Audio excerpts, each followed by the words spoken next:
Today we are going to interview a United States Marshal.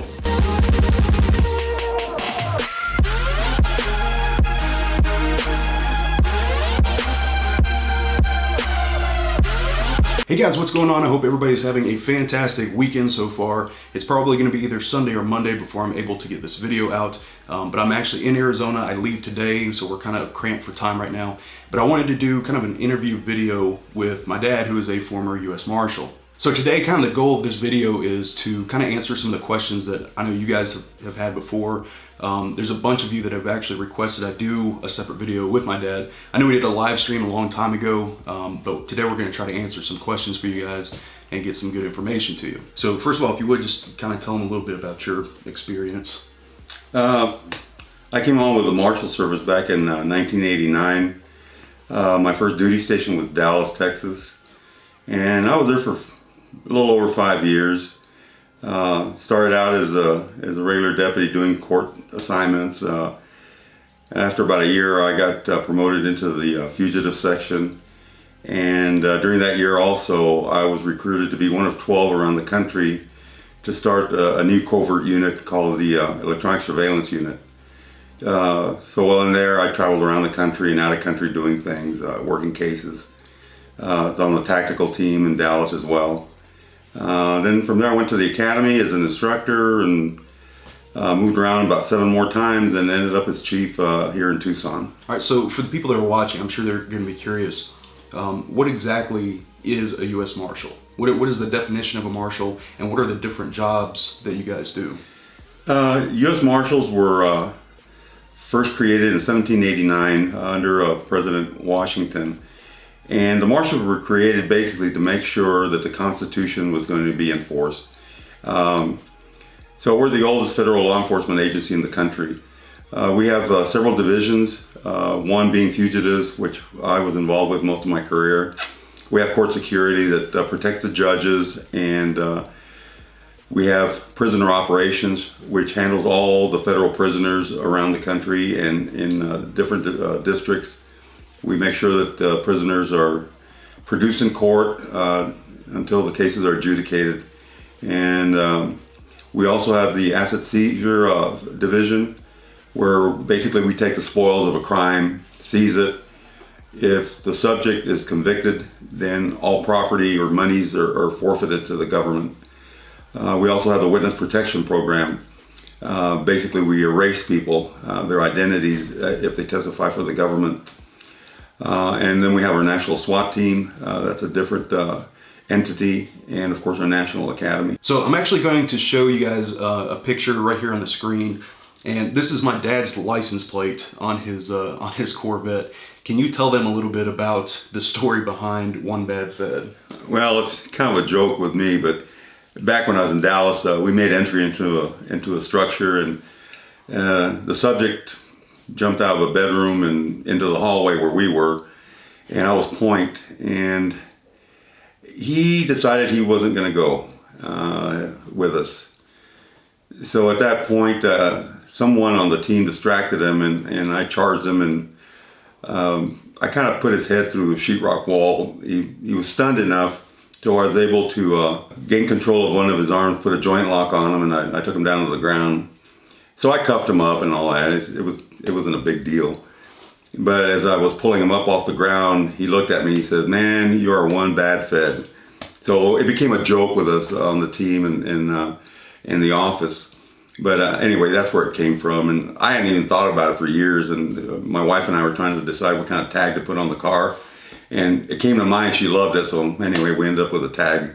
So for the people that are interested in maybe becoming a U.S. Marshal at some point, do you have to do every job that the Marshals do before you can finally settle on one that you want to do permanently? No, we have a what they call a deputy development program.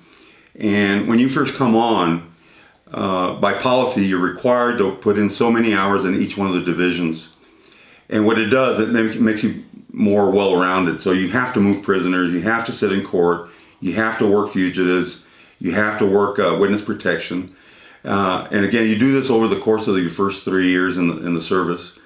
What it does, is, as I mentioned, it makes you a better, more well-rounded marshal.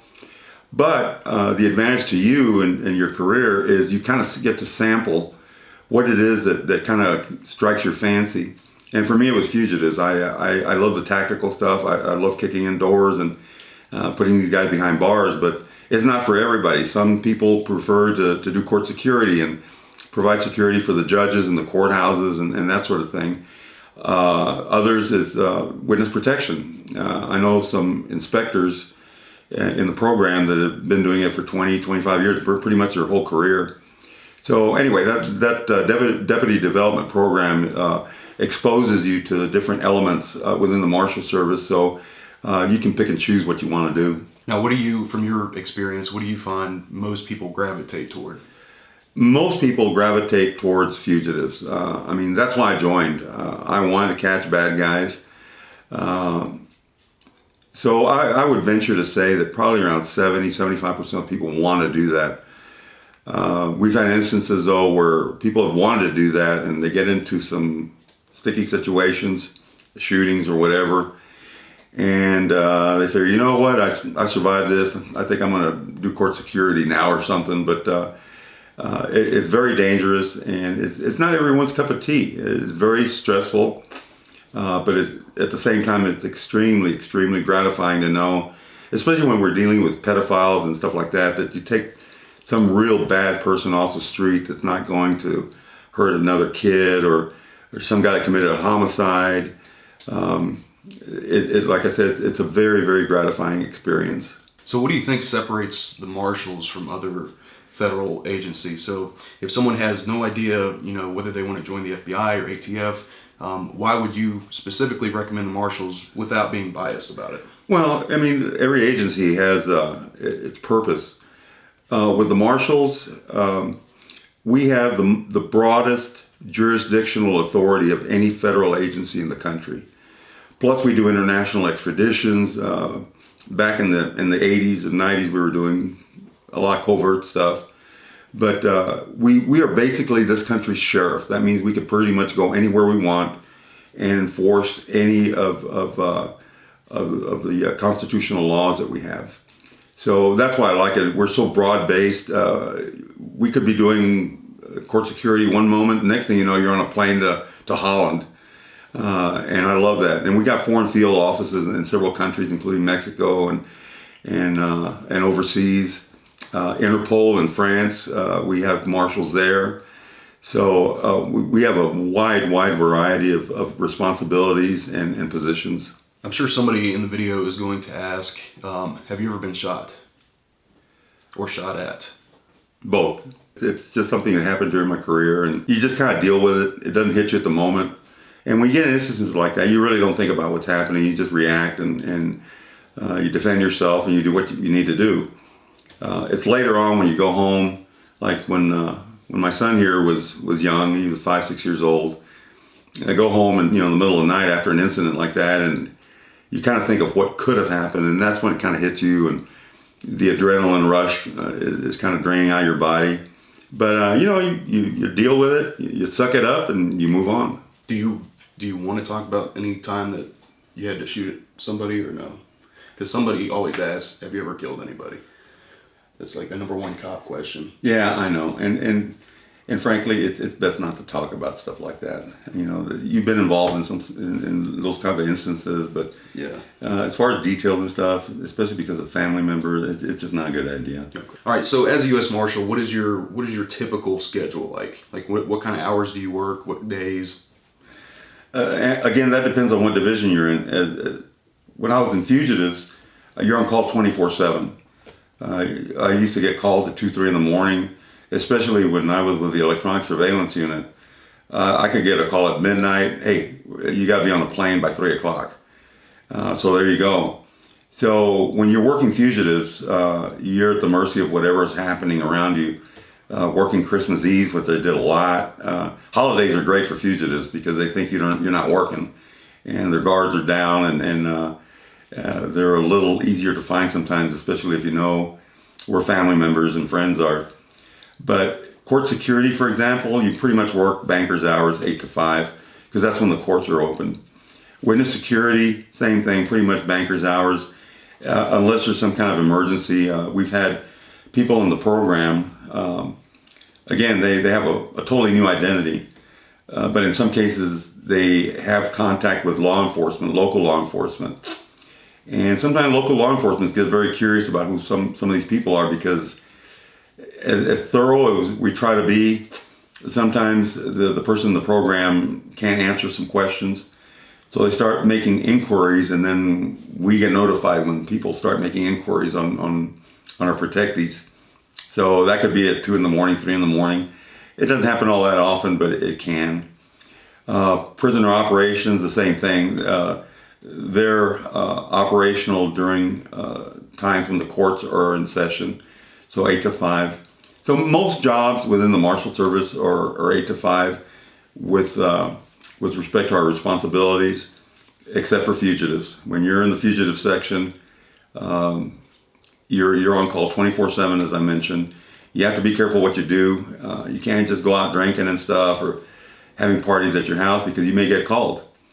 And one thing I never wanted to do is get a call and say, I can't show up because I've already had a few drinks or a couple of beers. Now, with I know with different federal agencies, a lot of times it's kind of, you're going to go where we tell you to go, which is, I guess, like you said earlier, the forced reassignments. Do the Marshals have forced reassignments for their deputies? The Marshals are one of the few agencies that does not have forced reassignments. Again, not putting down anybody else, but like particular FBI. One of my uncles used to be an FBI agent. He was an agent for about 7-8 years. They tried to move him to a location that I wouldn't want to go to.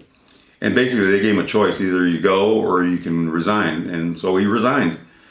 But with the Marshal Service, in fact, I had a deputy here, a Marshal, that worked for me. And he started his career here, and he did 32 years here.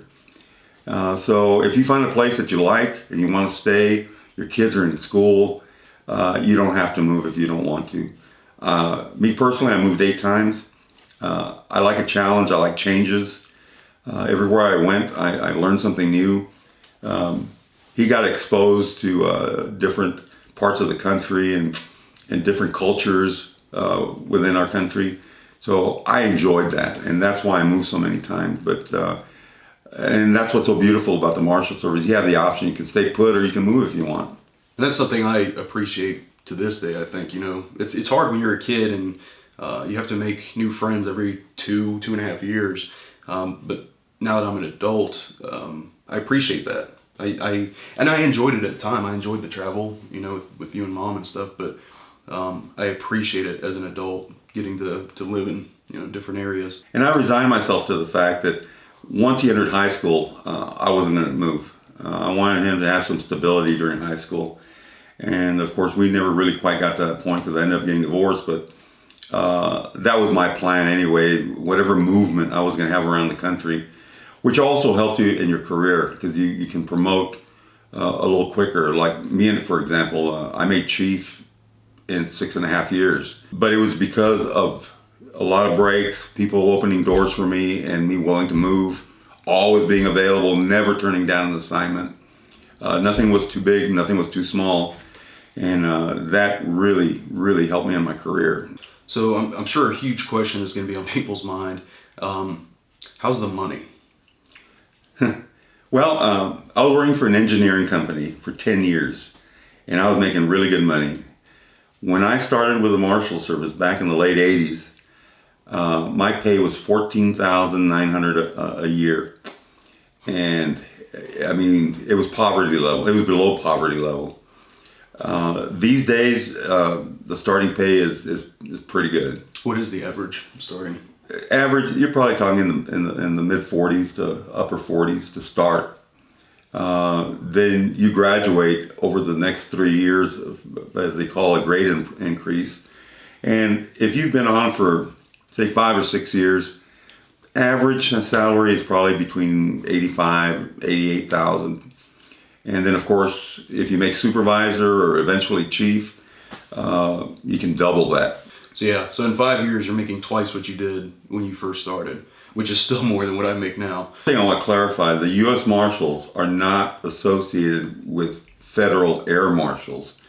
The air marshals, fall under the umbrella of Homeland Security, where the United States Marshals fall under the Department of Justice. Air Marshals have jurisdiction in the air on aircraft, and that's all they do. They fly aircraft and they provide security for that. We don't do any of that. Again, they're separate entities. We're a separate agency under the United States Department of Justice. I remember he used to get pretty pissed when somebody would call you an air marshal. Well, yeah, again, I don't want to put down another agency, but yeah, it's totally different, our job requirements and what we do. Personally, I can't see myself sitting on an airplane, for 8-10 hours and traveling and all that. What kind of training is required, once you get hired on as a deputy marshal? Kind of what's the process, the length, the intensity of the training, and what kinds of things are you learning in the academy? Our National Academy is located in Glencoe, Georgia, which is in southeast Georgia. It's a coastal city. It's a city unto itself. The Federal Law Enforcement Training Center has roughly 72 federal agencies that train there. The US Marshals being one of them, and that's where our National Academy is located. Our school, our academy is 16 weeks long. The first 10 weeks is criminal investigator school, where you learn how to interview people, how to investigate a case. You learn basics about building entry, vehicle stops. It's basic criminal investigating police work. After hours, when you're done with your training under that auspices, typically you come to the U.S. Marshals for after hours PT training, going on runs, and physical fitness is extremely important. So we do that for a couple hours every day after you attend your regular classes. Criminal investigator school is based heavily on constitutional law, especially for Fourth Amendment rights, search and seizure, and that sort of thing. It's a very, very difficult 10 weeks. Once you graduate, and there's an actual graduation, you come to what's called agency-specific training. So for us, it's another 6 weeks of U.S. Marshal-specific training, which is fugitives, high-risk building entries, protective services, which means vehicle tactics, evasive tactics in vehicles, the witness protection program. So you really start to learn about all the different divisions within the Marshal Service. If you graduate, and the physical fitness goes through the roof during those last 6 weeks, if you graduate that, if you make it through, then there's the U.S. Marshals graduation ceremonies there at the Federal Law Enforcement Training Center. So one thing they said to us when we were in the academy is that the academy is basically your foundation. If you're building a house, the academy for a police officer is just clearing the land, really. Mm-hmm. That's the first step. So as far as the U.S. Marshals go, when somebody comes out of the academy, how knowledgeable are they really about the job? It's just like any job, or especially policing job. They give you the basic tools. Once you come out of the academy, they will assign an FTO, a field training officer, for at least a year. And basically you report to that person. They follow you, they rate you, they help you, they guide you. And you really don't learn the job until you get out on the street or in the courtroom or whatever it is, which is another good reason why under the Deputy Development Program, you have to work all the different divisions. Okay, that makes sense. Yeah, so you get to learn. And constitutional law doesn't change, but those of you that have been in law enforcement or are involved in law at all, there's so many gray areas and interpretations. So those are the things that you learn. And believe it or not, the laws are interpreted differently depending on what region of the country you're in too. Because when I was in Dallas, they were very, very intolerant of drugs, especially cocaine. And then when I moved to Pennsylvania, they were very, very intolerant of any drug. I mean, they caught you with a lid of grass, you were going to prison. Where in Dallas, or especially here in Tucson, my God, you've got to have over 500 pounds of weed before you really go to federal prison.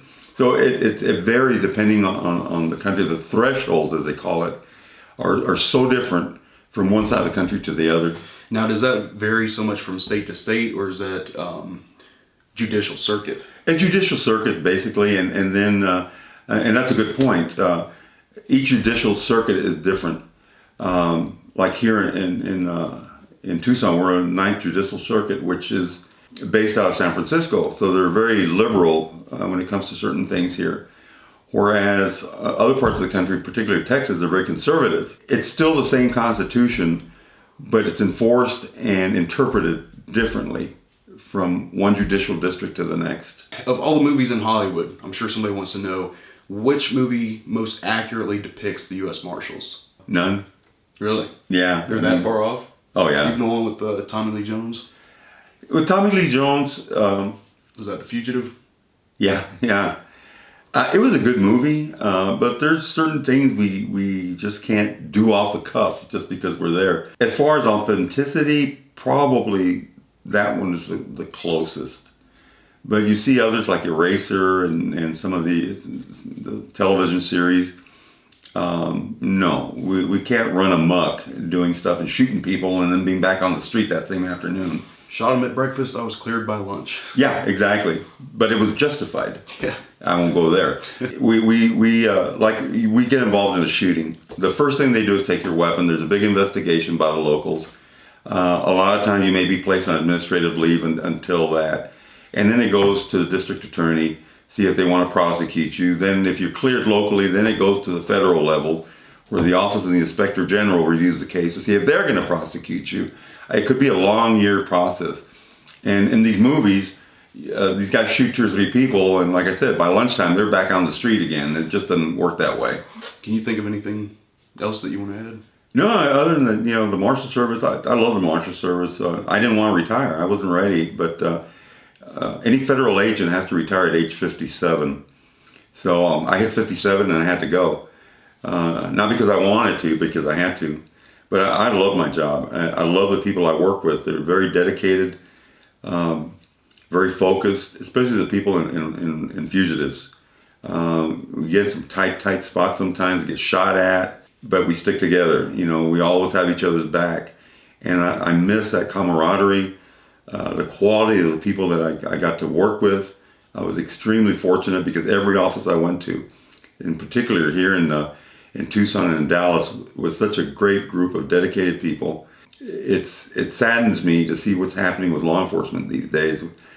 The disrespect that people have for law enforcement and our country and the flag. It's hard for me to understand and accept. But anyway, it's an extremely gratifying job. I wish I could do it all over again. Guys, thank you so much for watching. I do appreciate you tuning in. Dad, thank you for joining me in this video. If you guys have any questions, leave them in the comment section below and I will try to ask him and then address them accordingly. I don't know a ton about the Marshals other than what he's told me throughout the years.